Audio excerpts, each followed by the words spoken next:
Hello friends, आज की इस वीडियो में हम एक नया चैप्टर शुरू करने वाले हैं जिसका नाम है भारतीय संसद यानी कि पार्लियामेंट, जिसके अंदर लोकसभा और राज्यसभा भी आता है।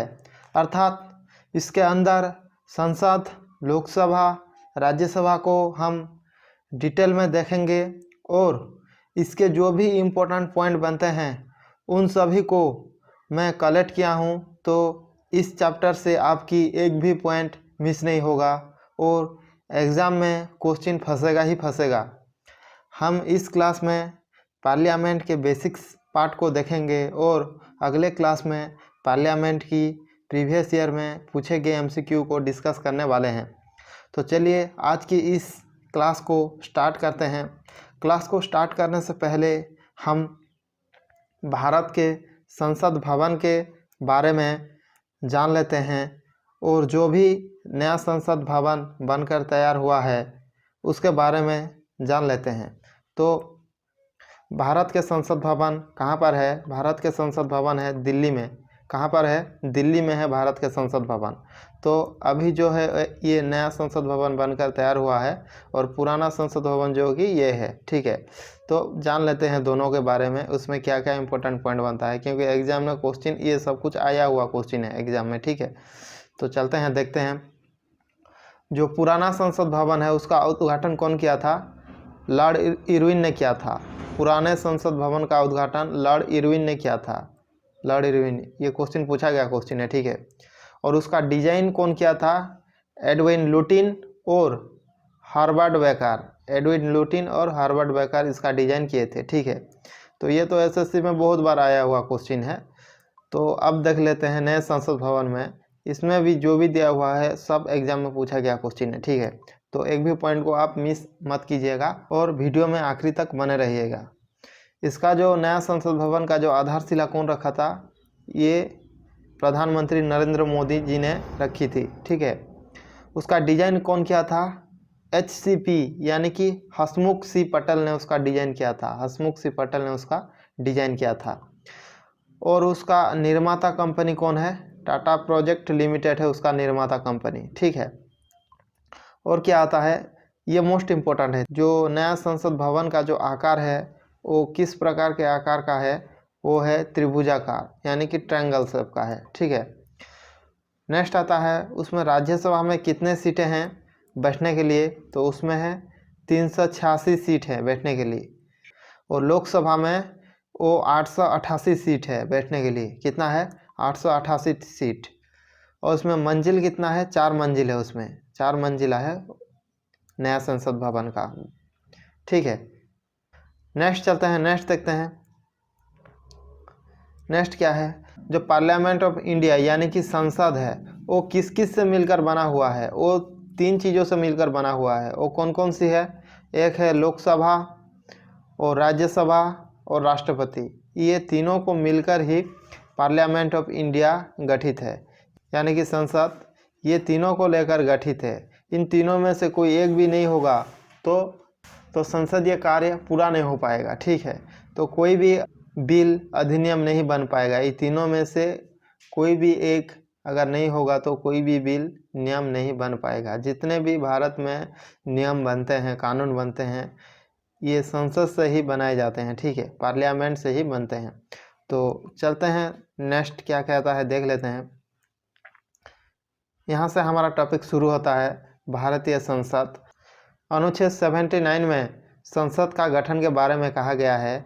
ठीक है, नेक्स्ट पॉइंट क्या कहता है? हमारे देश के सभी कानून विधेयक संसद में प्रस्तुत होते हैं। जितने भी नियम, जितने भी कानून बनते हैं, जितने भी विधि बनते हैं वो सभी संसद से ही बनाए जाते हैं। ठीक है, तो नेक्स्ट क्या कहता है? संसद के 3 अंग हैं। संसद के 3 अंग अभी मैंने आपको बताया था। संसद के 3 अंग होते हैं, वो कौन कौन से हैं? राष्ट्रपति, लोकसभा और राज्यसभा। लोकसभा और राज्यसभा से कोई बिल पास हुआ तो राष्ट्रपति के पास भेजा जाता है। राष्ट्रपति अगर उसमें अपना सहमति जाहिर करते हैं तब जाकर वो बिल अधिनियम बन जाता है यानी कि कानून बनता है। ठीक, नेक्स्ट पॉइंट कहता है भारत में संसदीय प्रणाली ब्रिटिश संविधान से ग्रहण किया गया है। जो भारत में संसदीय प्रणाली है वो ब्रिटिश संविधान से लाया गया है। ठीक है, नेक्स्ट पॉइंट कहता है ब्रिटिश संसद में 2 सदन मौजूद हैं, क्रमशः हाउस ऑफ लॉर्ड जिसको उच्च सदन कहा जाता है, और नेक्स्ट है हाउस ऑफ कॉमन्स जिसको निचला सदन कहा जाता है। ये एग्ज़ाम में पूछे जाने वाला क्वेश्चन है, तो इसको आप याद रखिएगा। जो उच्च सदन होता है उसे हाउस ऑफ लॉर्ड्स कहा जाता है, और जो निचला सदन होता है उसे हाउस ऑफ कॉमन्स कहते हैं। वो ब्रिटिश संविधान का है, ठीक है। अब देख लेते हैं अमेरिका के जो संसद है उसे क्या कहते हैं। अमेरिका का संसद को कांग्रेस कहते हैं। क्या कहते हैं? कांग्रेस कहते हैं, ठीक है। उसमें से जो ऊपरी सदन है उसको सीनेट कहा जाता है। जो ऊपरी सदन को क्या कहा जाता है? सीनेट कहा जाता है। और जो निचला सदन है निचला सदन को हाउस ऑफ रिप्रेजेंटेटिव कहते हैं। क्या कहते हैं? House of representative. ये सब एग्जाम में आया हुआ क्वेश्चन है, ठीक है, आप इसको ध्यान रखिएगा। तो नेक्स्ट पॉइंट क्या कहता है? राज्यसभा और लोकसभा की समान शक्तियां संविधान संशोधन करने के विषय में है। यानी कि जब भी अमेंडमेंट किया जाता है संविधान में तो उसमें लोकसभा और राज्यसभा का समान अधिकार रहता है, यानी कि दोनों की पावर समान होता है उस क्षेत्र में। नेक्स्ट चलते हैं, नेक्स्ट देख लेते हैं। नेक्स्ट क्या कहता है? भारत में संसद की स्वीकृति के बिना कोई भी सरकारी खर्च नहीं किया जा सकता। यानी कि संसद के बिना सम्मति से कोई भी सरकारी खर्च नहीं हो पाएगा, ठीक है। तो नेक्स्ट पॉइंट क्या कहता है? संसद के किसी भी सदन के 2 सत्र के बीच अंतराल 6 महीने से अधिक नहीं होना चाहिए। यानी कि दोनों सत्र के बीच जो समय गैप होगा वो 6 महीने से ज़्यादा नहीं होना चाहिए, ठीक है। इस चीज़ को ये बताता है।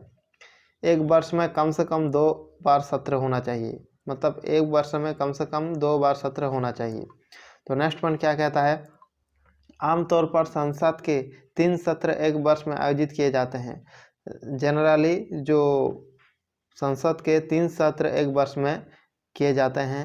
तो पहला कौन सा सत्र होता है? बजट सत्र, जिससे सबसे बड़ा सत्र भी कहते हैं। ये एग्जाम में बहुत बार पूछा गया क्वेश्चन है। पहला सत्र कौन सा होता है? बजट सत्र, जिसे सबसे बड़ा सत्र भी कहा जाता है, क्योंकि फरवरी और मई के बीच में ये होता है। तो ये क्वेश्चन बहुत बार एसएससी में रिपीट हुआ क्वेश्चन है, तो इसको आप ध्यान रखिए, ठीक है। नेक्स्ट आता है मानसून सत्र, जिसे जुलाई और अगस्त में आयोजित किया जाता है। नेक्स्ट कौन सा है? मानसून सत्र, जुलाई और अगस्त के अंदर इसको आयोजित किया जाता है। नेक्स्ट आता है शीतकालीन सत्र, जिसे नवंबर और दिसंबर के मध्य इसको आयोजित किया जाता है। नेक्स्ट आता है शीतकालीन सत्र, जिसे नवंबर और दिसंबर के अंदर आयोजित किया जाता है। तो नेक्स्ट चलते हैं। नेक्स्ट है ये हमें क्या कहता है? संसद में राष्ट्रपति की भूमिका, यानी कि जो पार्लियामेंट है उसमें राष्ट्रपति की भूमिका क्या है वो हम देख लेते हैं। तो भारत का राष्ट्रपति भारतीय संसद की किसी भी सदन का सदस्य नहीं है। पहली बात तो ये कि राष्ट्रपति ना ही लोकसभा ना ही राज्यसभा के सदस्य हैं, फिर भी वो संसद के अभिन्न अंग हैं, ठीक है, फिर भी वो संसद के अभिन्न अंग हैं। तो नेक्स्ट पॉइंट क्या कहता है? राष्ट्रपति की सहमति के बिना कोई भी विधेयक पारित नहीं किया जा सकता। यानी कि राष्ट्रपति के अंतिम सहमति जरूरी है, उनके सहमति के बिना कोई भी बिल पास नहीं होता, ठीक है। तो नेक्स्ट पॉइंट क्या कहता है? राष्ट्रपति के पास लोकसभा को भंग करने की शक्ति होती है। जी हाँ, राष्ट्रपति लोकसभा को भंग कर सकते हैं। प्रधानमंत्री की सलाह पर राष्ट्रपति लोकसभा को भंग कर सकते हैं अनुच्छेद 85 के तहत, ठीक है। अनुच्छेद 85 के तहत लोकसभा को राष्ट्रपति भंग कर सकते हैं प्रधानमंत्री की सलाह पर, ठीक है। नेक्स्ट पॉइंट देखते हैं। भारत की संसद का सत्र ना होने पर वो अध्यादेश जारी कर सकते हैं।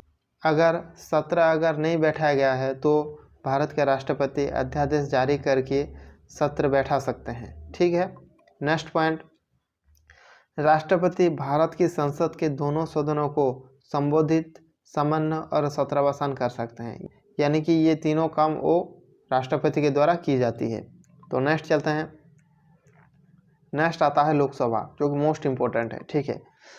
इसमें जो भी इम्पोर्टेंट पॉइंट बनते हैं मैं वो सभी को कलेक्ट किया हूँ, इसीलिए हर एक पॉइंट बहुत ही इम्पोर्टेंट है। तो वीडियो में आखिरी तक बने रहिएगा, क्योंकि हर एक पॉइंट इसका इम्पोर्टेंट है। तो पहला पॉइंट क्या कहता है? लोकसभा का जनक जीबी मालवंकर को माना जाता है। क्या है? जीबी मालवंकर को लोकसभा का जनक माना जाता है। बहुत बार एसएससी में पूछा गया क्वेश्चन है। ठीक है। तो क्यों उनको लोकसभा का जनक माना जाता है? क्योंकि आज़ादी से पहले ही संविधान सभा का गठन, उसके बाद संविधान का निर्माण और उसे लागू करने के लिए पहली लोकसभा को सुचारू रूप से चलाना, इन सभी जिम्मेदारी का निर्वहन जीवी मालवंकर ने बखूबी निभाया। वो संविधान सभा से लेकर देश की पहली लोकसभा के स्पीकर थे, इसीलिए उन्हें लोकसभा का जनक माना जाता है।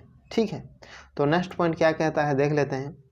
जनता द्वारा प्रत्यक्ष रूप से निर्वाचित सदन को लोकसभा कहते हैं, यानी कि जो लोकसभा के सदस्य होते हैं वो जनता द्वारा प्रत्यक्ष रूप से उन्हें वोट दिया जाता है, तो वो जनता द्वारा चुने जाते हैं। ठीक है, तो इसीलिए कहा जाता है निर्वाचित सदन को लोकसभा कहते हैं, यानी कि प्रत्यक्ष रूप से निर्वाचित सदन को लोकसभा कहते हैं।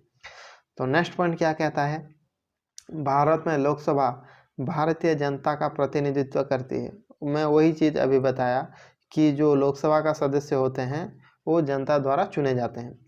मंत्रिपरिषद लोकसभा के प्रति उत्तरदायी होते हैं, यानी कि जो भी वो अपने कार्यकलाप करते हैं उन सभी के लिए वो लोकसभा के प्रति जिम्मेदारी होते हैं मंत्रिपरिषद। ठीक है, नेक्स्ट पॉइंट, अविश्वास प्रस्ताव लोकसभा में लाया जाता है। जी हाँ, जो भी अविश्वास प्रस्ताव लाया जाता है वो लोकसभा में ही लाया जाएगा।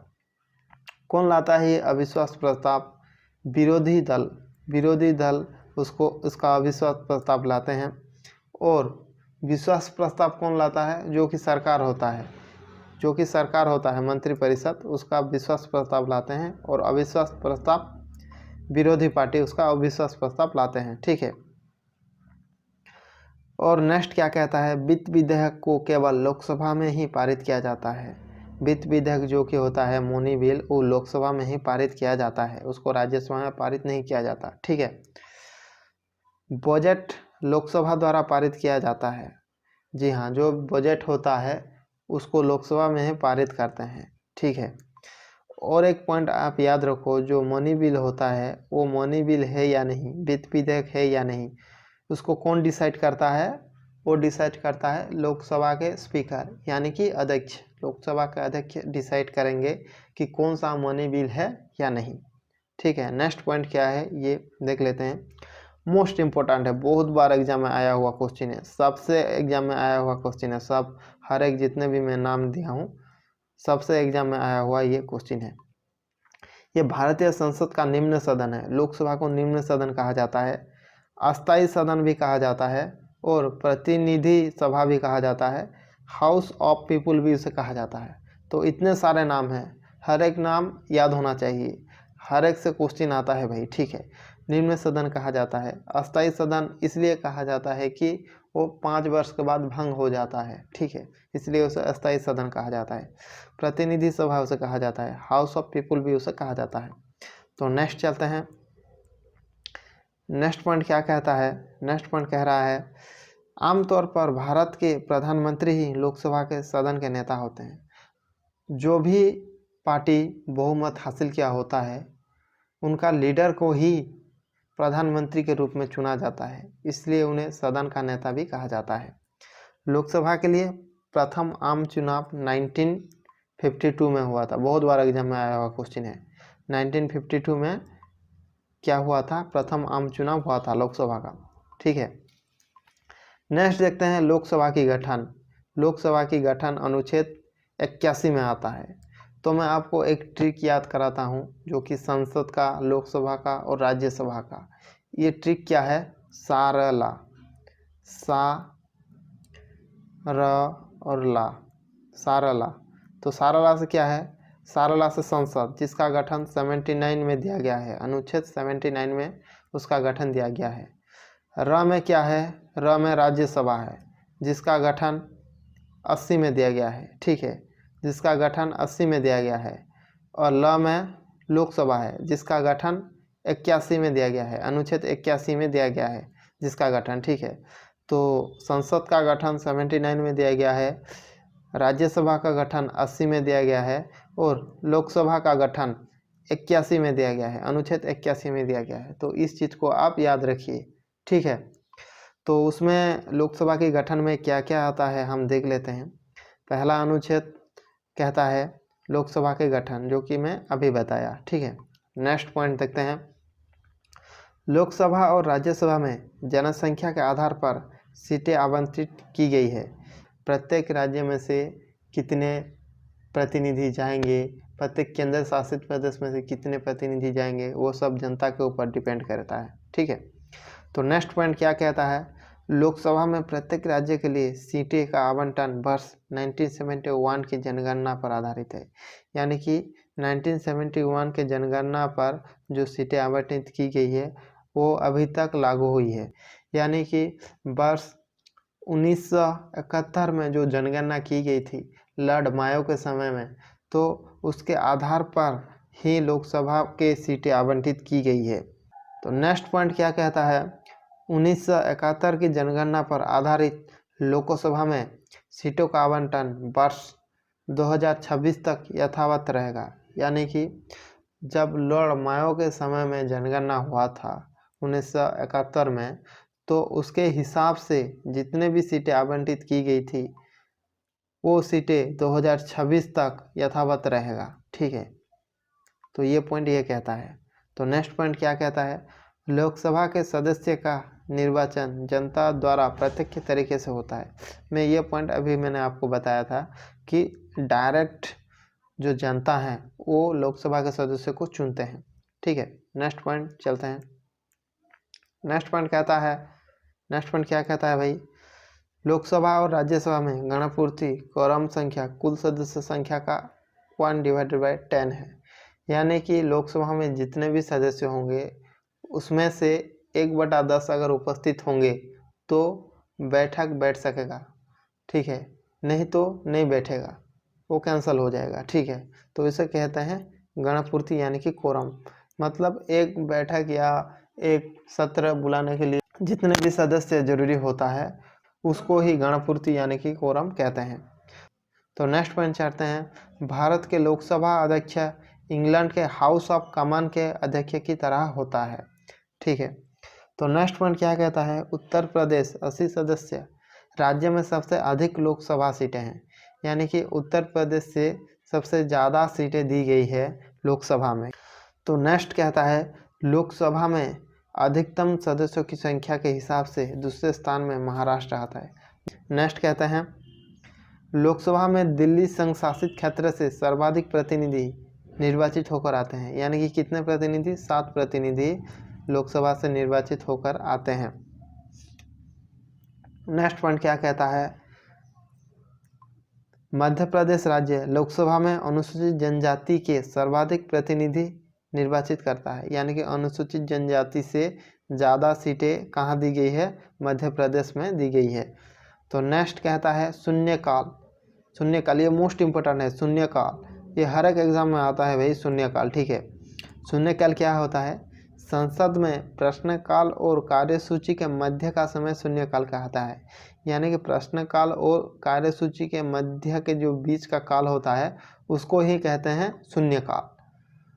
तो नेक्स्ट क्या कहता है, शून्यकाल का समय प्रश्नकाल के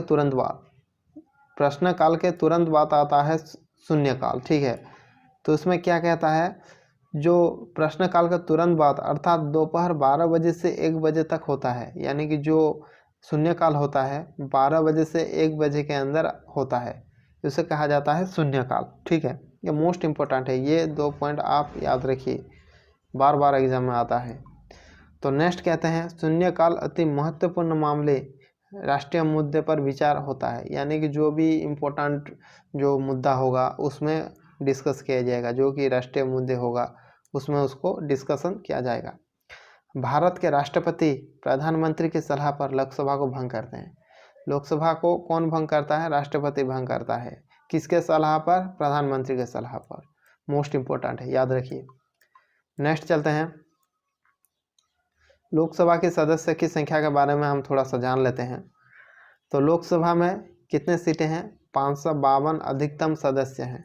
552 अधिकतम सदस्य हैं, 552, ठीक है। तो उसमें से 550 राज्य और केंद्र शासित प्रदेश से हैं। कितने हैं, 550 राज्य और केंद्र शासित प्रदेश से।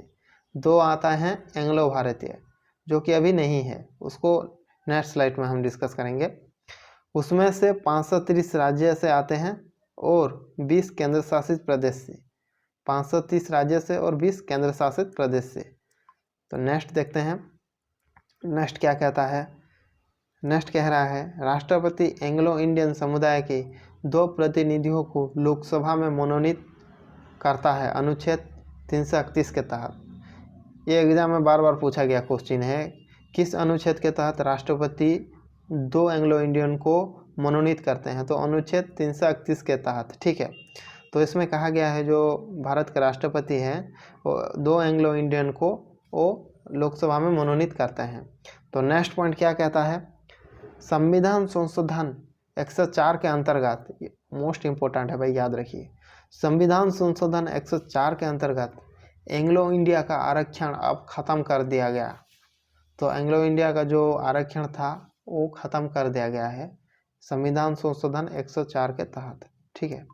तो इसमें अगर जो एंग्लो इंडियन 2 एंग्लो इंडियन को मनोनीत करते थे राष्ट्रपति, उसको अगर हम माइनस कर देंगे तो अधिकतम सदस्य कितने होंगे, अधिकतम सदस्य 550 हो जाएंगे, ठीक है।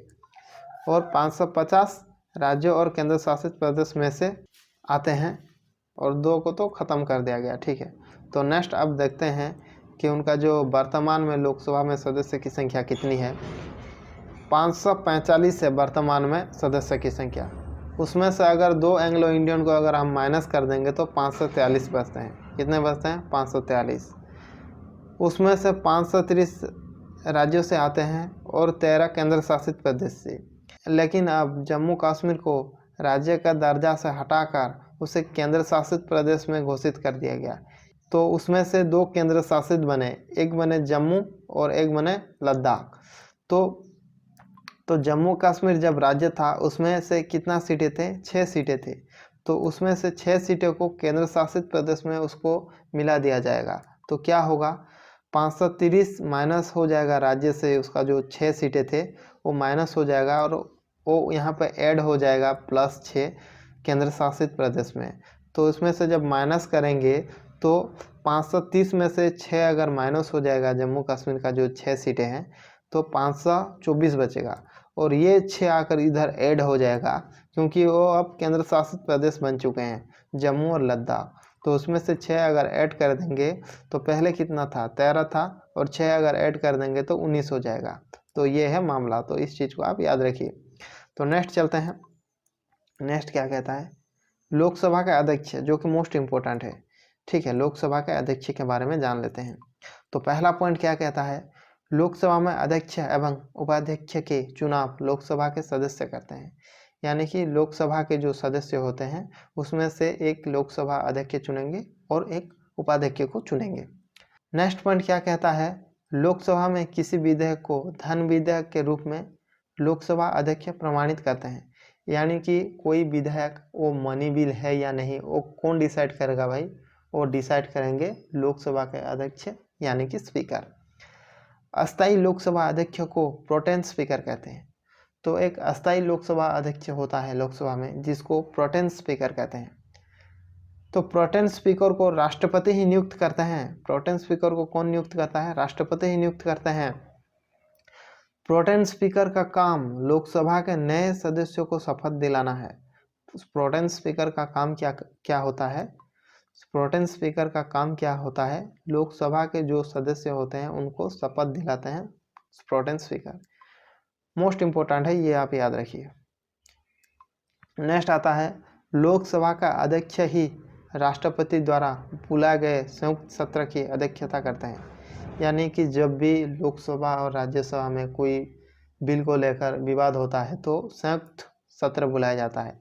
उस संयुक्त सत्र में लोकसभा के जो अध्यक्ष होते हैं वो ही वहाँ पर अध्यक्षता करते हैं, ठीक है। नेक्स्ट पॉइंट, निर्णायक मत देने का अधिकार लोकसभा का अध्यक्ष होता है। जो भी संयुक्त बैठक बुलाते हैं उसमें से अगर कोई वाद विवाद होता है और निर्णायक मत देने का परिस्थिति आता है तो लोकसभा का जो अध्यक्ष होते हैं वो निर्णायक मत देते हैं। अपना निर्णायक मत कौन देता है, लोकसभा अध्यक्ष, ठीक है। नेक्स्ट देखते हैं, योग्यता। योग्यता उसमें क्या कहा गया है, लोकसभा का सदस्य बनने के लिए न्यूनतम आयु 25 वर्ष होना चाहिए।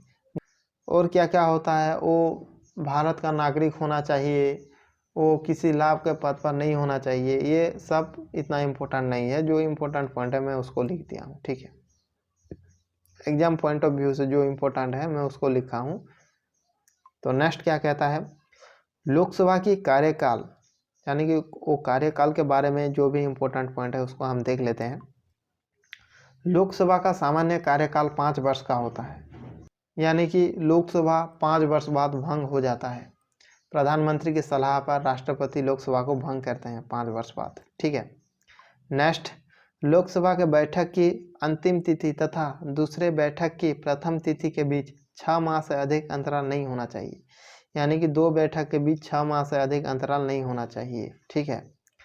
नेक्स्ट पॉइंट, 2 माह या 60 दिन तक अनुपस्थित रहने पर लोकसभा के सदस्य की सदस्यता समाप्त हो जाती है, यानी कि कोई भी सदस्य अगर 2 माह तक अगर नहीं आएगा, 60 दिन तक नहीं आएगा, तो उसका सदस्यता समाप्त कर दी जाएगी। तो नेक्स्ट पॉइंट क्या कहता है, लोकसभा में मंत्रिपरिषद के विरुद्ध अविश्वास का प्रस्ताव लाने हेतु न्यूनतम सदस्य संख्या 50 होना चाहिए, यानी कि जो अविश्वास प्रस्ताव लाया जाएगा तो न्यूनतम सदस्य संख्या 50 होना चाहिए, ठीक है। तो नेक्स्ट पॉइंट देख लेते हैं। नेक्स्ट पॉइंट क्या कहता है, लोकसभा का कार्यकाल 5 वर्ष से अधिक आपातकाल की स्थिति में बढ़ाया जा सकता है, यानी कि जब भी कोई देश में आपातकाल की स्थिति आता है तो लोकसभा का कार्यकाल 1 वर्ष के लिए बढ़ाया दिया जाता है, ठीक है, 1 वर्ष के लिए बढ़ाया दिया जाता है। तो नेक्स्ट पॉइंट क्या कहता है, आपातकाल के दौरान संसद लोकसभा का कार्यकाल एक बार में 1 वर्ष के लिए बढ़ा सकते हैं, यानी कि आपातकाल की स्थिति में जो संसद का जो लोकसभा का कार्यकाल है 1 वर्ष में एक ही बार बढ़ाया जाएगा, ठीक है। तो उसमें जो मोस्ट इम्पोर्टेंट जो नोट आता है उसको हम देख लेते हैं। भारत की प्रथम महिला लोकसभा अध्यक्ष कौन थे, मीरा कुमार थे, ठीक है, मीरा कुमार थे प्रथम लोकसभा अध्यक्ष। उसके बाद भारत के प्रथम लोकसभा अध्यक्ष जी.बी. मालवंकर थे, भारत के प्रथम लोकसभा अध्यक्ष जी.बी. मालवंकर थे, ठीक है।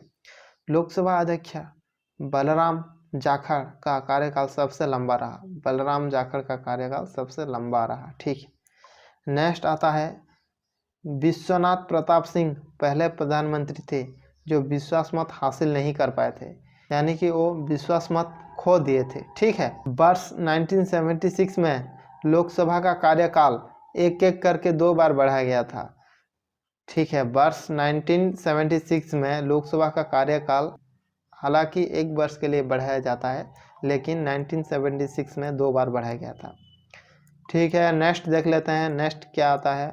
नेक्स्ट आता है भाई राज्यसभा, जो कि उच्च सदन कहा जाता है राज्यसभा को, उसको हम डिस्कस कर लेते हैं। राज्यसभा संसद का स्थायी एवं उच्च सदन कहा जाता है। राज्यसभा को स्थायी सदन कहा जाता है क्योंकि वो कभी भंग नहीं होता, उसे राष्ट्रपति भंग नहीं कर सकते, ठीक है। उसे स्थायी सदन और उच्च सदन भी कहा जाता है। राज्यसभा को स्थायी सदन कहते हैं क्योंकि इसे भंग नहीं किया जा सकता, क्योंकि उसके भंग नहीं किया जा सकता। प्रत्येक 2 वर्ष में उसका निर्वाचन होता रहता है, जो भी सदस्य उसे रिटायर लेते हैं तो उतने ही सदस्यों को भरने के लिए प्रत्येक 2 वर्ष में उसका निर्वाचन होता है, तो इसीलिए वो एक स्थायी सदन है, उसे भंग नहीं होता, ठीक है। नेक्स्ट क्या कहता है, लोकसभा और राज्यसभा में राज्यों के सदस्यों की संख्या निर्भर करती है उस राज्य की जनसंख्या पर। यह पॉइंट मैंने आपको लोकसभा में डिस्कशन किया था, तो वही चीज़ है जो कि लोकसभा की और राज्यसभा की सीटें किसके ऊपर डिपेंड करेगा, उस राज्य के जनता के ऊपर, ठीक है। तो नेक्स्ट चलते हैं, राज्यसभा की गठन जो कि अनुच्छेद 80 में है। मैंने आपको एक ट्रिक बताया था सारला, जो कि संसद आता है 79 में, अनुच्छेद 79 में, र में आता है क्या, राज्यसभा जो कि 80 में आता है, और ल में आता है लोकसभा 81 में, अनुच्छेद 81 में। तो ये चीज़ को आप याद रखिए। तो उसमें कहता है भारतीय संविधान के अनुच्छेद 80 में राज्यसभा का वर्णन है, यानी कि अनुच्छेद 80 में राज्यसभा का वर्णन के विषय में दिया गया है, ठीक है। नेक्स्ट पॉइंट कहता है राज्यसभा के 1/3 सदस्य प्रत्येक 2 वर्ष के बाद सेवानिवृत्त यानी कि रिटायर हो जाते हैं। प्रत्येक 2 वर्ष के बाद राज्यसभा के जितने भी सदस्य होते हैं उसमें से 1/3 रिटायर हो जाते हैं। ठीक है, तो नेक्स्ट पॉइंट कहता है राज्यसभा की 1/3 सदस्यों को भरने के लिए चुनाव 2 वर्ष में एक बार किया जाता है। तो जो 1/3 सदस्य रिटायर लेते हैं, सेवानिवृत्त हो जाते हैं, उन सदस्यों की जगह को भरने के लिए, उन सदस्यों की स्थान को भरने के लिए प्रत्येक 2 वर्ष में एक बार चुनाव किया जाता है। ठीक है, प्रत्येक 2 वर्ष में एक बार चुनाव किया जाता है, इसलिए राज्यसभा को कहा जाता है वो एक स्थायी सदन है, उसे कभी नहीं भंग किया जा सकता। ठीक है, तो नेक्स्ट कहता है लोकसभा और राज्यसभा में गणपूर्ति यानी कि कोरम संख्या कुल सदस्य संख्या का 1/10 है। तो मैंने आपको बताया था गणपूर्ति यानी कि कोरम यानी कि कोई भी बैठक बैठने के लिए जितने न्यूनतम सदस्य चाहिए उसके बिना बैठक नहीं बैठाया जा सकता, उसे कहा जाता है गणपूर्ति। ठीक है, उसका मान क्या है 1/10 है, कुल सदस्य संख्या का 1/10। ठीक है, तो नेक्स्ट पॉइंट क्या कहता है राज्यसभा में गणपूर्ति यानी कि कोरम के लिए निर्धारित संख्या 25 है, यानी कि निर्धारित संख्या जो कोरम के लिए 25 है। कैसे? राज्यसभा में जो सदस्य संख्या कितना होता है 250 का अगर हम कर देंगे 1/10 तो ये शून्य से ये शून्य कट जाएगा, तो ये कितना होगा 25 ही आएगा, 25 ही आएगा। तो राज्यसभा के लिए जो गणपूर्ति यानी कि कोरम के लिए निर्धारित संख्या कितना है 25 है। तो नेक्स्ट देखते हैं, नेक्स्ट आता है लोकसभा द्वारा पारित साधारण विधेयक को राज्यसभा रोक सकती है अधिकतम 6 महीने तक। यानी कि लोकसभा से अगर कोई बिल पास होकर राज्यसभा में जाता है तो राज्यसभा उसे अधिकतम 6 महीने तक रोक सकते हैं। ठीक है, उससे ज़्यादा रोक नहीं सकते। अगर राज्यसभा में ऐसा कोई विवाद निकलता है तो राष्ट्रपति संयुक्त बैठक बुलाते हैं। ठीक है, संविधान के अनुच्छेद 108 के अनुसार यदि किसी विधेयक पर दोनों सदनों में मतभेद उत्पन्न हो जाता है तो राष्ट्रपति द्वारा दोनों सदनों का संयुक्त अधिवेशन बुलाने का अधिकार है। यानी कि लोकसभा और राज्यसभा में ऐसा कोई बिल है जिसको लेकर मतभेद पैदा होता है तो राष्ट्रपति द्वारा संयुक्त बैठक बुलाया जाता है। साधारण विधेयक से संबंधित गतिरोध को दूर करने के लिए संसद के दोनों सदनों की बैठक राष्ट्रपति बुलाते हैं। यानी कि साधारण विधेयक में ऐसा होता है कि दोनों के संयुक्त बैठक बुलाने का प्रावधान साधारण विधेयक में ही है। ठीक है, तो नेक्स्ट पॉइंट क्या कहता है संविधान के अनुच्छेद 118 के अनुसार, संविधान के अनुच्छेद 118 के अनुसार संसद अधिवेशन की अध्यक्षता लोकसभा के स्पीकर यानी कि अध्यक्ष द्वारा की जाती है। यानी कि जो भी संयुक्त अधिवेशन बैठा जाएगा उसमें अध्यक्षता कौन करेंगे? लोकसभा के अध्यक्ष जो कि स्पीकर करते हैं। ठीक है, निर्णायक मत देने का अधिकार लोकसभा अध्यक्ष का होता है। यानी कि जो भी संयुक्त बैठक बैठेंगे उसमें जो निर्णायक मत देंगे उसमें, तो वो कौन देता है? निर्णायक मत लोकसभा अध्यक्ष ही देते हैं। तो इसलिए लोकसभा के ही ज़्यादातर उसमें जीत होता है। ठीक है, तो नेक्स्ट आता है स्वतंत्र भारत के संसदीय इतिहास में अभी तक 3 बार संयुक्त बैठक बुलाया गया है। अभी तक 3 बार संयुक्त बैठक बुलाया गया है। ठीक है, तो ये चीज़ को आप याद रखिए। तो नेक्स्ट लोकसभा द्वारा पारित धन विधेयक को राज्यसभा रोक सकती है अधिकतम 14 दिन तक। राज्यसभा धन विधेयक को कितने दिन तक रोक सकता है? 14 दिन तक रोक सकता है। मोस्ट इंपॉर्टेंट है भाई, याद रखिए। नेक्स्ट चलते हैं। नेक्स्ट कहता है राज्यसभा के सदस्यों का निर्वाचन होता है अप्रत्यक्ष रूप से विधानसभा के निर्वाचित सदस्य द्वारा। यानी कि विधानसभा के जो निर्वाचित सदस्य हैं वो राज्यसभा के सदस्यों को चुनते हैं, वो भी किस तरीके से? अप्रत्यक्ष रूप से चुनते हैं। ठीक है, राज्यसभा में सदस्यों का निर्वाचन होता है आनुपातिक प्रतिनिधित्व के अनुसार एकल संक्रमणीय मत पद्धति द्वारा। यानी कि आनुपातिक प्रतिनिधित्व के अनुसार एकल संक्रमणीय मत पद्धति द्वारा। यानी कि उसमें जितने भी सदस्य होते हैं उसमें हर एक सदस्य को वो अपना मत देते हैं। नेक्स्ट पॉइंट क्या कहता है राज्यसभा में उत्तर प्रदेश राज्य से सदस्यों की संख्या सबसे अधिक है। यानी कि उत्तर प्रदेश से 31 सदस्य निर्वाचित होते हैं। ठीक है, नेक्स्ट पॉइंट कहता है राष्ट्रपति द्वारा मनोनीत किए जाते हैं 12 सदस्यों को राज्यसभा के लिए। ठीक है, इसे कहा गया है अनुच्छेद 80 में उसका जिक्र आता है। तो 12 सदस्य जो भी कला, साहित्य, विज्ञान, समाज सेवा से संबंध रखता है उन व्यक्तियों को 12 सदस्यों को राष्ट्रपति मनोनीत करते हैं राज्यसभा में।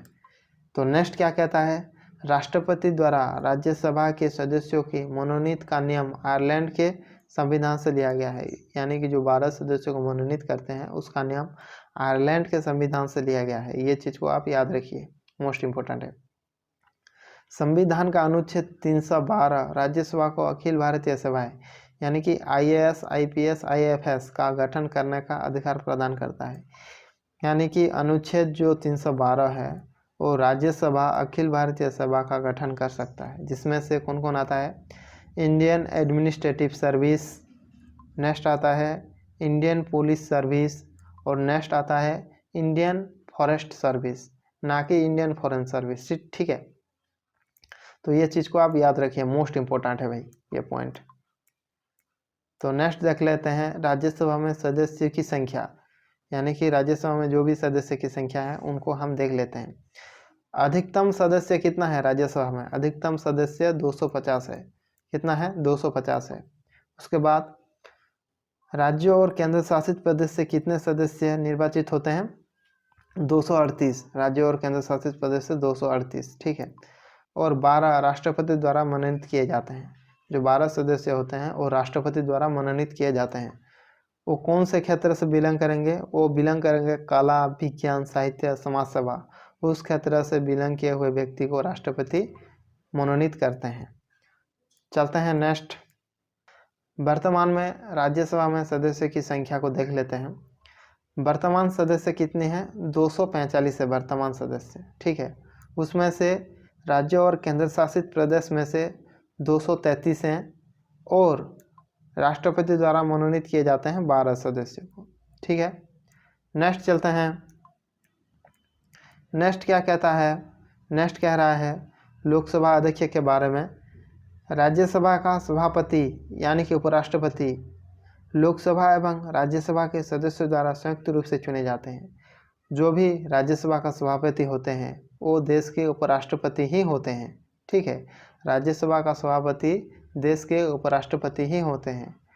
वो लोकसभा और राज्यसभा के सदस्यों द्वारा चुने जाते हैं। ठीक है, लोकसभा और राज्यसभा के सदस्यों द्वारा संयुक्त रूप से चुने जाते हैं। तो नेक्स्ट पॉइंट क्या कहता है, राज्यसभा के सभापति यानी कि अध्यक्ष होते हैं भारत के उपराष्ट्रपति। ये चीज़ मैंने अभी बताया था। उपराष्ट्रपति जो होते हैं वो राज्यसभा के सभापति और अध्यक्ष होते हैं। ठीक है, तो नेक्स्ट पॉइंट क्या कहता है, उपराष्ट्रपति राज्यसभा का सदस्य नहीं होता है। यानी कि वो अध्यक्षता तो करते हैं राज्यसभा का, लेकिन वो राज्यसभा का सदस्य नहीं होते। ठीक है, राज्यसभा के सदस्य नहीं होते। तो नेक्स्ट पॉइंट क्या कहता है, राज्यसभा के उपसभापति का निर्वाचन राज्यसभा के सदस्य द्वारा की जाती है। यानी कि जो उपसभापति हैं, उपसभापति का निर्वाचन राज्यसभा के सदस्यों द्वारा की जाती है। नेक्स्ट आता है राज्यसभा की योग्यता। तो योग्यता में क्या क्या आता है, लोकसभा का सदस्य बनने के लिए न्यूनतम आयु 30 वर्ष होना चाहिए और वो भारत का नागरिक हो, वो कोई लाभ के पद पर ना रहे हो, ये सब आता है। तो ये इम्पोर्टेंट है, इसलिए मैंने इसको लिख दिया है, वो इतना इम्पोर्टेंट नहीं है। ठीक है, तो नेक्स्ट चलते हैं, नेक्स्ट देख लेते हैं। नेक्स्ट कहता है भाई राज्यसभा के कार्यकाल। राज्यसभा के सदस्य का कार्यकाल होता है 6 वर्ष का। यानी कि जो भी सदस्य निर्वाचित होते हैं उनका कार्यकाल 6 वर्ष होता है। ठीक है, राज्यसभा के सदस्य का चुनाव होता है 2 वर्ष में। यानी कि चुनाव 2 वर्ष में होता है और जो भी सदस्य आते हैं उनका कार्यकाल 6 वर्ष होता है। प्रत्येक 2 वर्ष में 1/3 सदस्य रिटायर होते हैं और 1/3 उसमें ज्वाइन भी कर लेते हैं। ठीक है, तो नेक्स्ट इम्पोर्टेंट नोट देख लेते हैं क्या क्या कहा गया है। डॉक्टर श्री सर्वपल्ली राधाकृष्णन राज्यसभा के पहले सभापति थे। तो पहले सभापति कौन थे, डॉक्टर सर्वपल्ली राधाकृष्णन, जो कि पहले वो उपराष्ट्रपति भी थे। ठीक है, श्री SB कृष्णमूर्ति राव राज्यसभा के पहले उपसभापति थे। ठीक है, नेक्स्ट देख लेते हैं राज्यसभा की पहली महिला महासचिव BS रमा देवी थी। नेक्स्ट, राज्यसभा के लिए मनोनीत सर्वप्रथम फिल्म अभिनेता पृथ्वीराज कपूर थे। यानी कि राष्ट्रपति जो 12 सदस्यों को मनोनीत करते हैं उसमें से पहले जो अभिनेता थे पृथ्वीराज कपूर थे। ठीक है। नेक्स्ट आता है राज्यसभा के लिए मनोनीत प्रथम अभिनेत्री नरगिस दत्त थे। प्रथम अभिनेत्री कौन थे? नरगिस दत्त थे, जो कि संजय दत्त का माता है, नरगिस दत्त। ठीक है। तो नेक्स्ट पॉइंट क्या कहता है? प्रधानमंत्री पद पर नियुक्त होते समय इंदिरा गांधी, इंद्र कुमार गुजराल तथा मनमोहन सिंह राज्यसभा का सदस्य थे। तो ये सब था इसका इम्पोर्टेंट नोट। तो नेक्स्ट देखते हैं प्रमुख अनुच्छेद। जो भी संसद, लोकसभा, राज्यसभा से रिलेटेड है वो प्रमुख अनुच्छेद यहाँ पे मैंने लाया हूँ। तो उससे पहले मैं आपको एक चीज़ बताता हूँ कि जो भी इम्पोर्टेंट अनुच्छेद है उसके लिए मैं एक सेपरेट वीडियो बनाया हूँ। तो प्लीज़ आप मेरे चैनल में जाइए और वो वीडियो को देखिए, क्योंकि उस वीडियो में मैं जितने भी संविधान के प्रमुख अनुच्छेद हैं वो सभी अनुच्छेद को लिया हूँ और उसके साथ साथ मैं ट्रिक भी दिया हूँ उसका। तो आप प्लीज़ उस वीडियो को ज़रूर देख लीजिए। तो इसमें क्या कहा गया है हम देखते हैं। ये तो हम पहले ही डिस्कस कर चुके हैं कि अनुच्छेद 79 जो कि संसद का गठन करता है उसका मैं ट्रिक भी आपको बता चुका हूँ। फिर भी एक बार मैं आपको बता ही देता हूँ। सा र ला, तो सा से आता है संसद, अनुच्छेद 79 में उसका गठन दिया गया है। र से आता है राज्यसभा, अनुच्छेद 80 में उसका गठन दिया गया है। ला से आता है लोकसभा, जो कि अनुच्छेद 81 में उसका गठन के बारे में कहता है। ठीक है। तो नेक्स्ट चलते हैं, देख लेते हैं अनुच्छेद 79 संसद का गठन। अभी मैंने बताया। अनुच्छेद 80 राज्यसभा का संरचना यानी कि गठन बताया। अनुच्छेद 81 लोकसभा का संरचना यानी कि गठन अभी मैंने बताया। अनुच्छेद 85 संसद का सत्रावसान और विघटन यानी कि संसद का सत्रावसान और विघटन। तो उसको हम कैसे याद रखेंगे?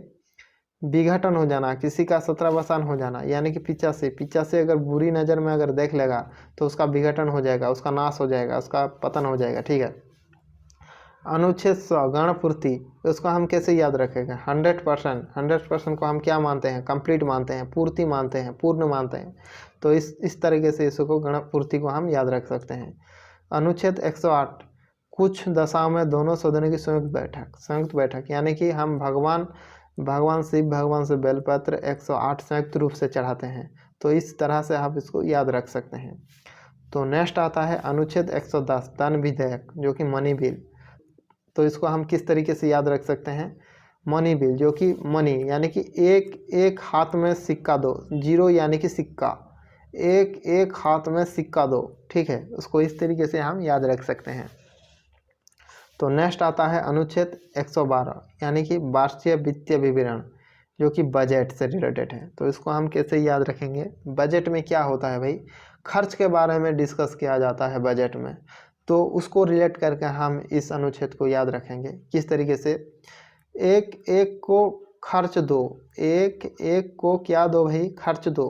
एक को क्या दो? खर्च दो। तो इस तरीके से हम उसको याद रखेंगे। ठीक है। नेक्स्ट आता है अनुच्छेद 183 राष्ट्रपति अध्यादेश जारी करने की शक्ति, यानी कि कोई भी नियम की कोई ज़रूरत पड़ता है तो राष्ट्रपति संयुक्त बैठक बुलाकर उसका अध्यादेश जारी कर सकते हैं। तो उसको आदेश देते हैं। क्या करते हैं? आदेश देते हैं। तो इसको हम उससे रिलेट कर ही उसको याद रख सकते हैं। आदेश देना मतलब अनुच्छेद क्या है? 1, 2, 3। तो मान लीजिए कोई एक व्यक्ति है, कोई 2 नंबर का व्यक्ति है, कोई 3 नंबर वाला व्यक्ति है। तो 1 नंबर वाले व्यक्ति को राष्ट्रपति आदेश देंगे कि तू ये काम करेगा। 2 नंबर वाला व्यक्ति को कहेंगे कि तू वो काम करेगा, और 3 नंबर वाले व्यक्ति को राष्ट्रपति आदेश देंगे कि तू ये काम करेगा। तो इस तरीके से आदेश देंगे 1, 2, 3। तो इस तरीके से हम उसको याद रख सकते हैं। तो दोस्तों आज के लिए इतना ही।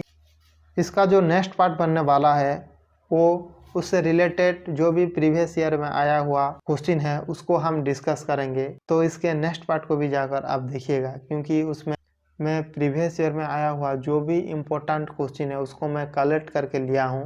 तो उस वीडियो को भी आप मिस मत कीजिए। आप मेरा चैनल में जाइए और उस वीडियो को भी देखिएगा। अगर आपको मेरी ये वीडियो अच्छा लगा तो मुझे थोड़ा सपोर्ट कीजिए, क्योंकि इतने सारी जानकारी एग्ज़ाम पॉइंट ऑफ व्यू से इकट्ठा करना और उसे वीडियो बनाकर आप तक पहुंचाने में बहुत मेहनत लगता है। तो मुझे थोड़ा सपोर्ट कीजिए। जय हिंद, जय भारत।